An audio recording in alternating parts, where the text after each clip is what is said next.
Hi guys, Mahesh from ReadMe. Today I'll be looking at the Huawei Nova 3i. Now if you recall a few weeks ago, Lahiru, my colleague, put up a video about the Huawei Nova 3. Now the Nova 3i is the younger brother of the Nova 3. It's the spiritual predecessor of the Huawei Nova 2i. Now if you recall that phone, that was Huawei's entry into the whole dual camera or quad camera where you have two cameras in the rear, two cameras in the front, that setup sort of thing.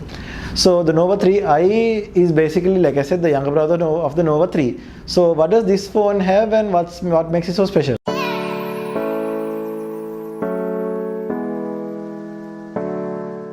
So straight off the bat, what you notice with the Huawei Nova 3i is of course the screen. Now this is a fairly large screen. It's a 6.5 if I'm not mistaken. It's a 6.3 inch IPS LCD. So pretty standard for across all smartphones. The one thing I noticed was that despite being large, it's also, despite being a 6.3 inch display, the phone doesn't really feel that large to the hand. Now you've seen phones with screens above 6.5 inch that feel quite bulky and clunky in the hand, but this doesn't feel like I can hold it in my hand with one hand and it feels really good. So props to Huawei for doing that. And again, you see that in the Nova 3 as well. They are doing the whole full view display thing where they maximize the amount of screen you get while still having a considerable amount of body. Props to Huawei for that, and it's actually one thing that I've noticed about the phone that I quite like. In keeping with 2018, the phone also has a notch, so I guess you could call it a top-notch phone.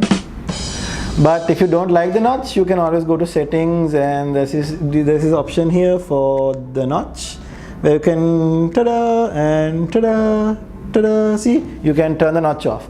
It's just a black bar that appears covered in the notch. So it's not really, black magic sorcery kind of stuff. It's just a software application.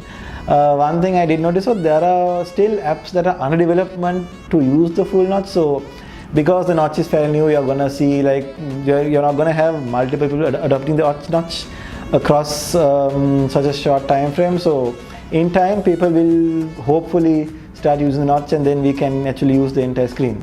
Talking more about the phone, so you have the entire body is made of glass in the front, obviously, and you also have glass in the back. Now, while this does add a premium look to the phone, it also makes it a bit of a fingerprint magnet.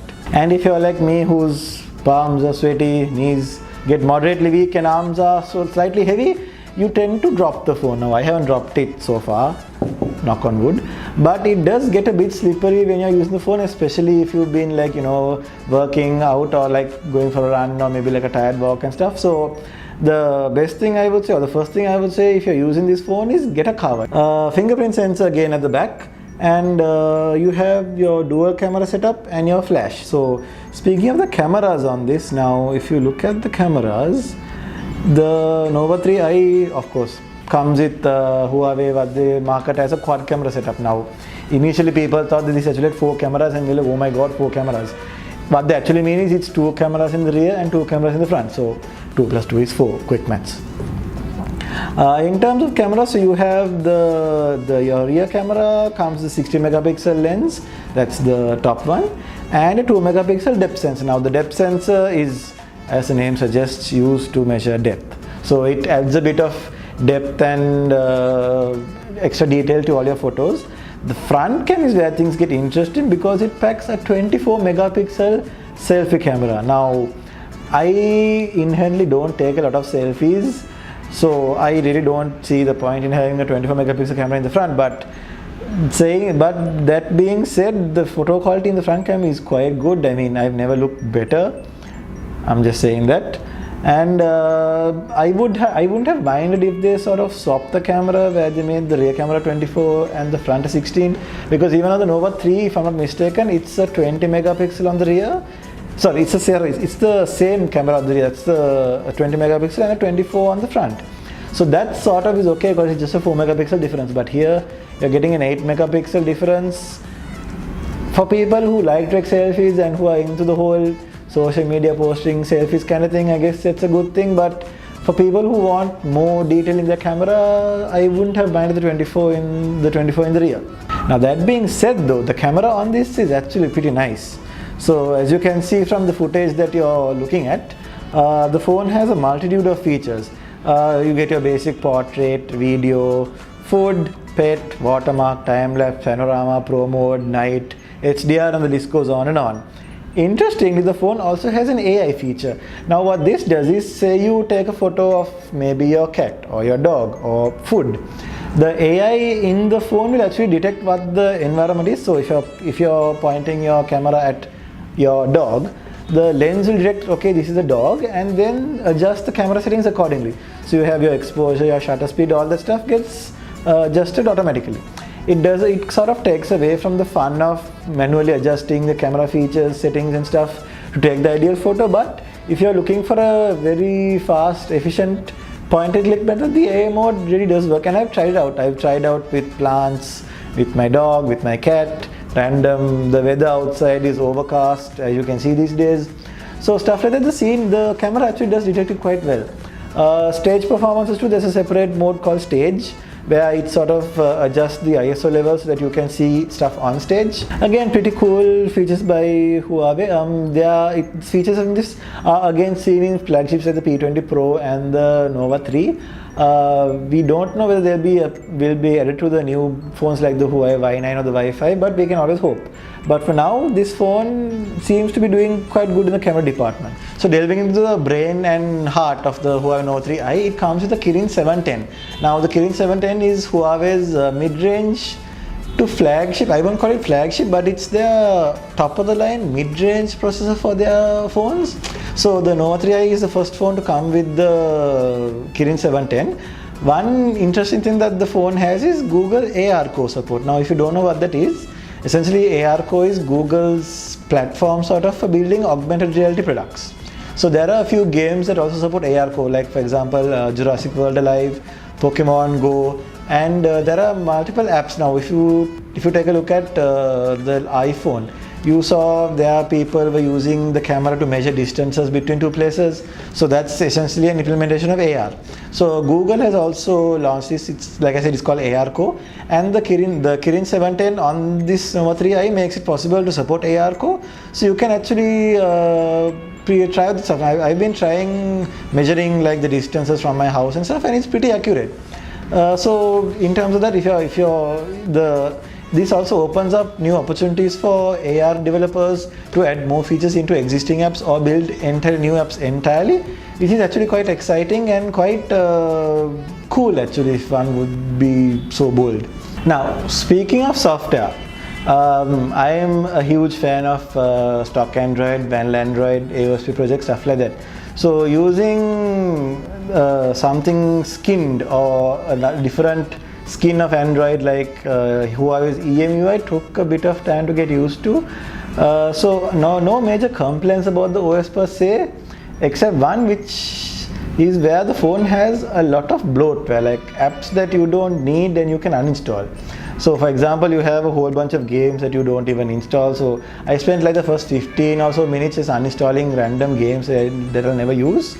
And there are certain things that sort of irk me. For example, there is one app called Mirror that just turns on your front cam so that you can use it as a mirror. I don't know why it's a separate app when you can just open your camera and put the front cam on, but I guess that's a thing. There's also a separate app for torch. I still don't know why that exists, because you can just swipe down from your notification pane, click the torch button, and your torch works. So why they had to have an app for that, I don't really know. But I guess maybe that's what people like, so no major complaints there. In terms of the OS, like I said, the Nova 3i runs EMUI 8.2.0, skinned on Android version 8.1, so that's Android Oreo. In terms of the Android updates, we're not quite sure if there's an Android Pie update available yet. So far there is no update for the phone. We are hoping that there'll be Android Pie update soon. So in terms of the OS itself, it's pretty smooth. You have a lot of features and a lot of customizations. For example, one really cool thing I found was the fingerprint. I think most of you might know this, but you slide down on the fingerprint sensor, you have your notification pane like this. So that's pretty cool. This means you don't have to keep touching your screen to like slide down through notifications and stuff. It also works in your phone gallery, where you can swipe through photos by using your fingerprint sensor. So again, that's also a pretty nifty feature. They also have a bunch of motion gestures where you can, like, flip the phone down to silence it or silence your alarms, raise it to unlock the phone, stuff like that. Pretty cool. Again, stuff you might not see in a stock Android phone, but customizations like this are pretty cool, and I found myself using them quite a lot. In terms of the OS, it's quite snappy. That's also because of the 4 gigs of RAM. Speaking of RAM, the Nova 3i comes in either 4GB or 6GB variants. Always having more RAM is recommended, but if you're using, say, a minimum amount of apps, say just Facebook and Twitter and Instagram, then warranting extra cache for 6 gigs of RAM might not really be a point unless you're into like heavy gaming and stuff. But if you're like me, who's like balanced out in both, I've been using the 4 gig version of RAM and I have no issues with it. Storage wise though is really cool because it comes with 128GB of internal storage. Again, probably you guys might be using phones that have this feature in it, this much of storage, but for me it was really nice. It also means you can have, but the 128GB storage doesn't mean it ends there. Your SIM tray also can support a micro SD card. So you can have 128GB of internal storage and, if I'm correct, up to 256 or 512GB of external storage as well. So that brings you what, like 700GB of storage on a phone. That's a lot of movies and songs. A lot. That's literally like my hard drive at home. All in your phone. So now you're probably wondering, after using all these apps and features and stuff, how the battery on the Nova 3i is, right? So Nova 3i comes with a 3340 mAh battery. One thing I noticed that is the battery life on this is really good. Like I walk into office around 9 and I come home around 8-9 in the night and the phone still has about 30-40% charge. This is with me playing Pokemon Go, Jurassic World Live, going on Facebook, Instagram, Twitter, snapping random photos of people eating, snapping random photos of Lahiro crying over food, AI mode, games, you name it, I've done it. It's actually pretty good because the battery is really good. But one thing I did notice was it doesn't have fast charging. It also doesn't have a micro USB port. See, it has a micro USB port, not a Type-C port. So this essentially means that your charging times are going to take slightly longer. Full charge takes around 2 hours. So a bit of a drawback on that, but then again, given the price you're paying, you can't really ask for everything. I mean, you can ask for your cake and eat the cake also, right? So there are a bit of drawbacks on both sides. Having said that though, the battery life on this, like I said, is actually quite good. Again, shame that they didn't have fast charging and stuff. But overall, the battery usage wise, it does offer really good battery performance. You can also go into ultra battery saving mode or super duper extended battery saving mode, which gives you like 3 to 4 days of battery on standby alone. Granted, this also means you are not using that you don't get to use data, Wi-Fi or your background services. So they all stop. So it essentially becomes a very smart brick that can take phone calls sort of and take photos, but you don't have anything else in it. So if you're like really low on battery and you have nothing to do, just if you're on the way home and you have like 4% battery, then I guess enabling the ultra super saving mode would work. So what's the difference between the Nova 3 and the Nova 3i? Basically it comes down to a few minor details. Now in terms of the body itself, the two phones look very similar. The camera layout, the fingerprint layout, the screen, they all look pretty much similar. It's the internals that change mostly. First and foremost is the processor itself. Now the Huawei Nova 3 comes with Huawei's flagship Kirin 970 processor that you saw in the Huawei P20 Pro. That has all the bells and whistles of anything and everything Huawei has developed. The Huawei Nova 3i cuts it down to a Kirin 710. That doesn't mean you're losing a lot of performance, but it's just like a budget range processor. In terms of RAM, again the Nova 3 comes with up to 6GB of RAM. The Nova 3i also has variants of 4 or 6GB. So if you get a 6GB variant of the Nova 3i, then in terms of RAM you're sorted versus the Nova 3. The camera is possibly where the biggest change is. Even though it's a quad camera setup on both phones, the Nova 3's photo quality is substantially better than the Nova 3i, but then again you're paying a much higher price for it, so that sort of solidifies why that phone is priced higher than the Nova 3i. Now speaking of price, you're probably wondering how much the Nova 3i is. So at current, the Nova 3i is priced at 49,900, available at all Huawei authorized dealers and distributors island-wide. For me, being a stock Android person, I actually find myself liking this phone quite a lot. The features it has are quite interesting and intriguing. The build quality is actually quite good. The glass back is a bit of a fingerprint magnet, like I said, but then again, having a cover would help solve that.